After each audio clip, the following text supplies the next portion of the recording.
Hi everyone, so in this video I'm going to basically go through a paper 1 part B question that I assigned my students in class, and I just wanted to kind of go through some of the common mistakes, but also how I would go about structuring this. Okay, so the question reads as follows. The government decides to impose a specific tax on cigarettes. Evaluate the possible outcomes of imposing such a tax. Now, we know that a paper 1 part B question, you should aim to answer it in 25 minutes because you have 45 minutes for a typical paper 1 question. It should be about 18 to 20 minutes for part A and the rest, about 25 to 27 minutes for part B. So you should always aim to answer a part B question in 25 minutes. So let's get started. Now, we know that a part B question is out of 15 marks. Once again, I have the question up here, if you want to refer to it anytime. The government decides to impose a specific tax on cigarettes. Evaluate the possible outcomes of imposing such a tax. All right, so we start with doing the deed because the first 10 marks of those 15 marks, that's for the deed. So first we start by defining relevant key terms. So let's define the relative key terms. It seems to me that specific tax is a very relevant key term. Okay? So you need to define what a specific tax is.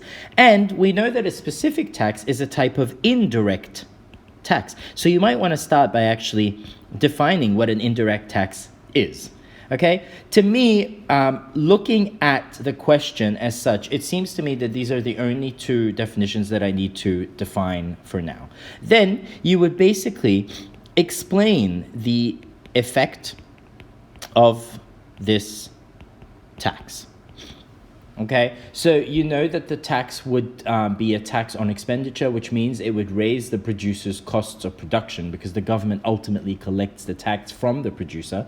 This will shift the supply curve to the left due to the rise in the producer's costs of production, right? This will raise the price of the product. Okay, you could also, before you explain the effect, you could explain the reasoning behind this tax. Okay, why would the government impose this tax? Usually governments impose taxes to raise tax revenue and also to discourage the consumption of certain products that they deem or society deems as harmful, right? So you could start by explaining the reasoning behind the tax and the effect of this tax. And then you would give an example. All right, say for example you come from New York State and you know that New York has some of the highest taxes on cigarettes in the world, while some other states in the United States have lower tax rates.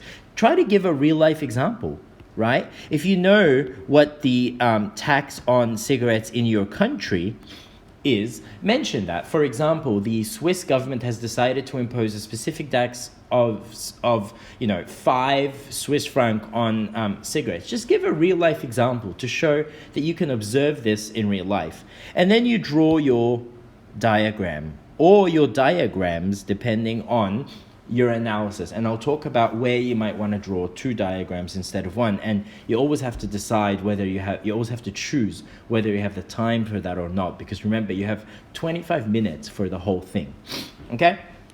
Now, you also need to choose 3 from class. But because this is a part B question, you need to evaluate. And the question says evaluate, right? Now, to me, it makes more sense to use L, which is long-term versus short-term. S, which is the stakeholders gaining versus losing. And P, which is priorities. Okay, so let's see how I would go about structuring this question. So I would start with something like, in order to effectively address this question, a few key terms need to be defined. An indirect tax is a tax that is imposed on expenditure on goods and services. Indirect taxes can be specific or ad valorem. For the purposes of this question, the definition of a specific tax will be provided. A specific tax is expressed as a dollar percentage. It is a fixed amount collected in tax regardless of the price of the product. The question is about the government imposing a specific tax on cigarettes.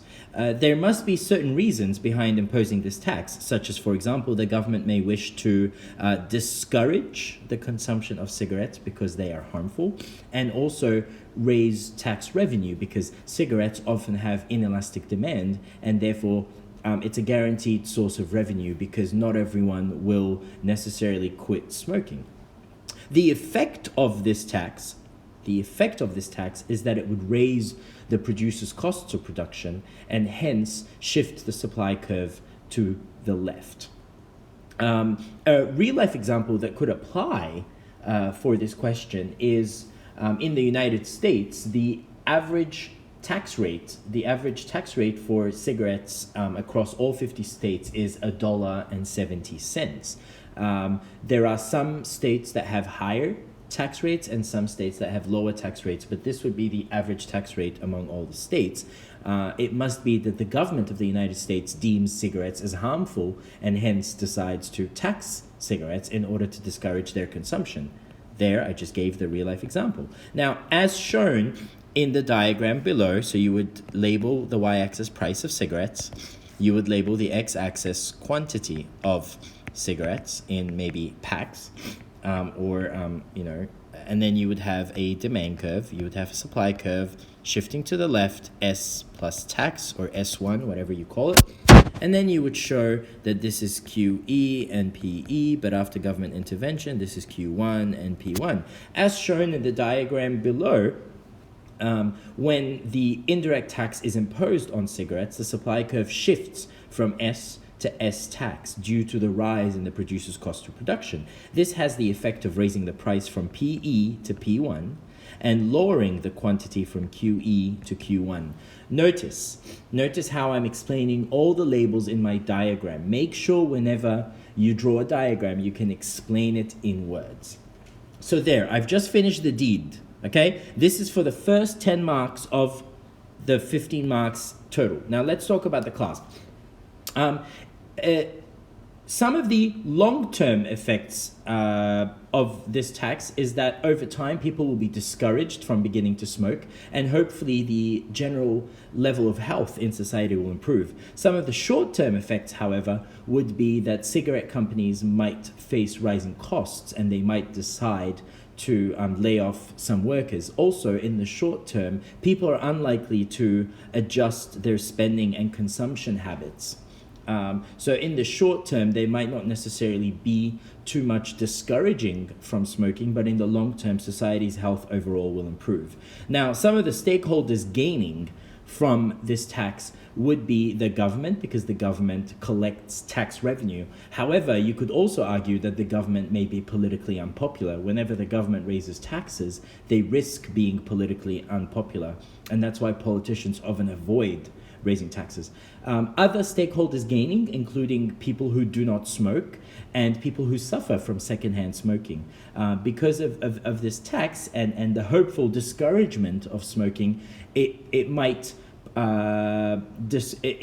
protect those people who are being harmed by secondhand smoking. They are stakeholders gaining. Other stakeholders that might gain are the social smokers, because they tend to have more elastic demand, and this rise in price might just convince them or nudge them towards quitting smoking altogether. However, some of the stakeholders losing from this tax include the producers of cigarettes, as well as maybe the tobacco farmers, because they will face rising costs of production, and the tobacco farmers will face a lower demand for their tobacco. You could also argue that the workers working in those cigarette factories will be might be negatively affected, because some of them might end up losing their jobs due to the higher costs of production. Also, other stakeholders losing include the addicted smokers, who often have inelastic demand and might just end up paying the higher price, and they might be very disgruntled by this tax. Now, and then I move on to priorities. Now, because some stakeholders will lose and some stakeholders will gain, I guess, whether the outcome of the tax is positive or negative will depend on the priorities of the government and the priorities of society. If the government's priorities is to discourage smoking and to improve the general level of health of society, then imposing this specific tax might be a good idea. However, if the government's priorities is to maintain employment, especially if this is an economy that is very dependent on its tobacco farming, some economies are very dependent on tobacco farming or have very large cigarette industries, then maybe this tax may not be a good idea because of the unemployment it creates. So whether the tax is overall going to have a positive outcome or a negative outcome, that will depend on the priorities of the government. So as you can see, what I just did is I talked to you about how I would structure this essay. Now, keep in mind, you have to make sure you do not end up writing everything you know about the topic. Why? Because you simply do not have time. You only have 25 minutes. So make sure whatever you are discussing is relevant and can be quickly linked or easily linked to the question. I hope you found this video useful. It really is not that easy to always get which 3 from class B will choose. That's a skill that you get better at over time. Please leave any questions you have in the comments or email me if you have any questions, and I'd be happy to answer them. Have a great day.